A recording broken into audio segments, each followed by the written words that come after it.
Corona వ్యాప్తి చెందుతుందన్న వార్తల నేపథ్యంలో నంద్యాల జిల్లా సర్వజన హాస్పిటల్ నందు అన్ని ఏర్పాట్లను చేపట్టామని సూపరింటెండెంట్ డాక్టర్ మల్లీశ్వరి పేర్కొన్నారు. ముందస్తుగా వైద్య పరీక్షలకు బెడ్ సౌకర్యాలను ఏర్పాటు చేశామని తెలిపారు. ప్రజలు భయపడాల్సిన అవసరం లేదని, తగు ఆరోగ్య జాగ్రత్తలను పాటించాలని, జలుబు, దగ్గు, జ్వరం, విరోచనాలు తగ్గకుండా ఉంటే సమీపంలోని ప్రభుత్వ వైద్యశాలకు వెళ్లి కరోనా పరీక్షలను చేయించుకోవచ్చని తెలిపారు. వ్యాధి తీవ్రత అధికంగా ఉండకపోవచ్చని అన్నారు. కరోనా కేసెస్ మళ్ళీ తిరిగి వచ్చింది అనేది జరుగుతూ ఉంది. సో ఇంతవరకు అయితే నంద్యాలలో ఈ కేసులు ఇంకా రిపోర్ట్ కాలేదు.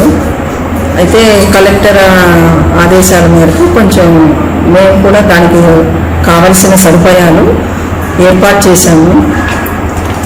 బెడ్స్ కానీ ఐసోలేట్ చేసి పెట్టాము. ఇంతవరకు అయితే అన్ని పరీక్షలు కూడా ఇక్కడ చేస్తారు. కరోనా పాజిటివ్ నెగిటివ్ అనేటివ్ కానీ చేస్తారు. అవి కానీ రెడీగా ఉన్నాయి.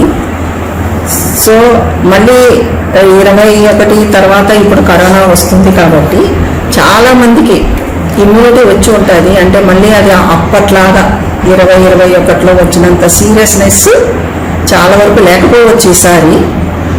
సో ప్రజలందరూ కానీ భయపడాల్సిన అవసరం లేదు. వాళ్ళకి ఏమైనా సిమ్టమ్స్, గొంతు నొప్పి కానీ, జలుబులాగా కానీ, జ్వరము, ఒళ్ళు నొప్పులు, కడుపు నొప్పి, వేదులు ఏమైనా కానీ ఉంటే దగ్గరలో ఉన్న ప్రభుత్వ ఆసుపత్రికి వెళ్ళి వాళ్ళు పరీక్ష చేయించుకోవచ్చు.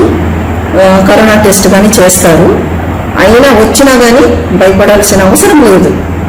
మరీ చిన్న పిల్లలు, కొంచెం న్యూట్రిషన్తో బాధపడే వాళ్ళు, క్రానిక్ డిసీజెస్ అంటే చాలా ఏళ్ళ తరబడి కొన్ని జబ్బులు ఉంటాయి, డయాబెటీస్ అట్లాంటివి.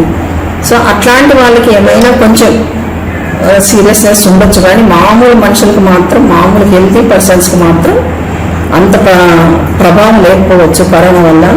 సో ప్రజలందరూ కానీ భయపడాల్సిన అవసరం లేదు. మామూలుగా వచ్చి పరీక్ష చేసుకోవచ్చు.